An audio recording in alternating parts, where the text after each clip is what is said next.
बातमी वांद्र्याची आहे। वांद्रे पूर्व बस स्थानकाचं पाणी कनेक्शन हे कापण्यात आलेलं आहे, तर पाणी बिल हे थकीत आहे आणि त्यामुळे महानगरपालिकेने हे पाणी कनेक्शन जे आहे ते कापलेलं आहे।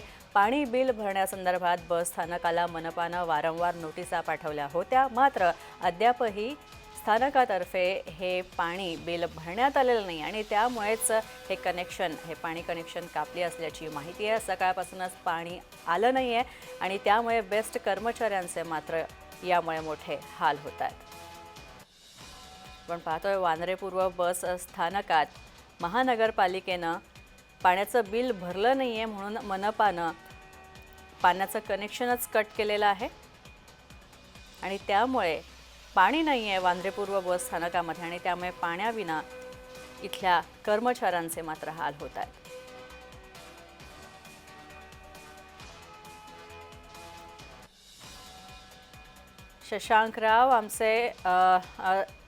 शशांकराव कामगार नेते आमच्या सोबत जोडले गेलेले आहेत। शशांक सर, तुमचं स्वागत। शशांक सर, काय सांगाल? बिलाचा भरणा करण्यात आलेला नाहीये म्हणून हे कनेक्शन कापण्यात आलेलं आहे, तुमचं काय मत आहे यावर?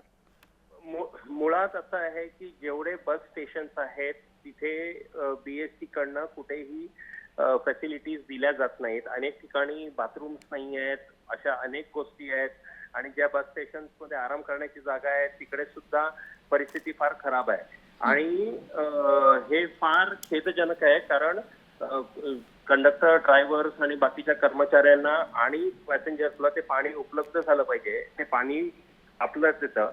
मुळात बीएसटी ही मुंबई महानगरपालिकेचीच आहे, तर स्वतःच्या संस्थांकडूनच जर तुम्ही पैसे वसूल करणार असाल आणि ती सुद्धा अत्यावश्यक सेवा आहे, तर हे कृत्य फार चुकीचं आहे। म्हणजे बापाने मुलाकडनं पैसे मागण्यासारखं आहे आणि म्हणून आम्ही निषेध करत आहोत आणि तातडीने हे पाणी जोडलं गेलं पाहिजे, ही आमची मागणी आहे। अच्छा सर, म्हणजे तुमचं असं म्हणणं आहे का की महानगरपालिकेने स्वतःचीच पोट संस्था म्हणून बेस्टला पाण्याची व्यवस्था जी आहे ती मोफत करून द्यावी, अशी काही मागणी तुम्ही करणार आहात का? मोफतच दिली गेली पाहिजे ना, त्यांचीच आहे ना बीएसटी। कोणाची आहे? मुंबई महानगरपालिकेचीच बीएसटी आहे आणि ही सेवा मुंबई महानगरपालिकेने मुंबईकरांना द्यायची आहे। मग स्वतःची संस्था असलेली तुम्ही कसे पैसे मागता आणि नाही दिले म्हणून तुम्ही पाणी कसं कापता? नक्कीच नक्कीच। धन्यवाद सर। शशांक सर, तुम्ही आमच्याशी बोलला, जय महाराष्ट्रशी बातचीत केली त्याबद्दल।